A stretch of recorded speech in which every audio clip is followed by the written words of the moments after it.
300 run করে আপনি match জিততে না পারলে এর দায় আপনার। 2/3 যে শক্তি, যে গরিমা দেখাচ্ছেন, সেই একই শক্তি, একই গরিমা কিন্তু তারা 2001-এর পরেও দেখিয়েছিলেন। তখন তারা বলেছিলেন 50 বছরও নাকি তাদেরকে ক্ষমতা থেকে কেউ সরাতে পারবে না।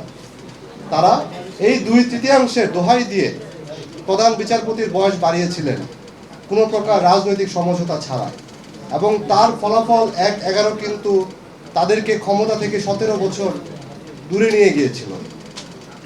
আজকে তারা বারবার একটি কথা বলে যে 17 বছর আমরা নিপীড়িত ছিলাম, নির্যাতিত ছিলাম। সেটা তো কেউ অস্বীকার করছে না। আপনারা নির্যাতিত ছিলেন, নিপীড়িত ছিলেন, আপনারা ধান খেতে রাত কাটিয়েছেন, রিক্সা চালিয়েছেন, এই কষ্টের কথাই, সংগ্রামের কথা কেউ অস্বীকার করছে না। কিন্তু আপনারা যে হাজারো শহীদের রক্তের উপর দাঁড়িয়ে আপনারা যেই ক্ষমতায় আজকে এসেছেন, ক্ষমতায় আসা মাত্র আপনারা কিন্তু সেই গল্প ভুলে গিয়েছেন। আপনারা নিজেদের নির্যাতনের কথা নিজেরাই ভুলে গিয়েছেন। আজকে আপনারা নিজেরা আরেকটা শোষক হয়ে ওঠার পথে চলছেন।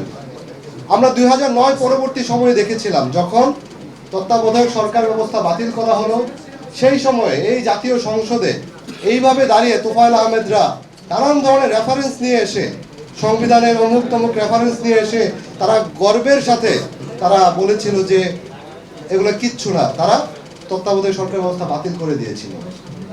গতকালকে আমরা এরকম একটা শো দেখলাম জাতীয় সংসদের মধ্যে, একজন দাঁড়িয়ে বললেন 300 রান তার আগে করেছেন, এখন 6 বলে 12 রান করে, তাহলে এটা নাকি কিছুই না।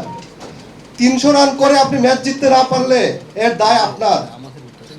এখন যে 6 বলে 12 রান নিয়ে ম্যাচ জিতিয়েছে সেই কৃতিত্ব তার, সেটাও আপনাকে দিতে হবে। সেটা যদি আপনি না দেন তাহলে আপনি মুনাফেক।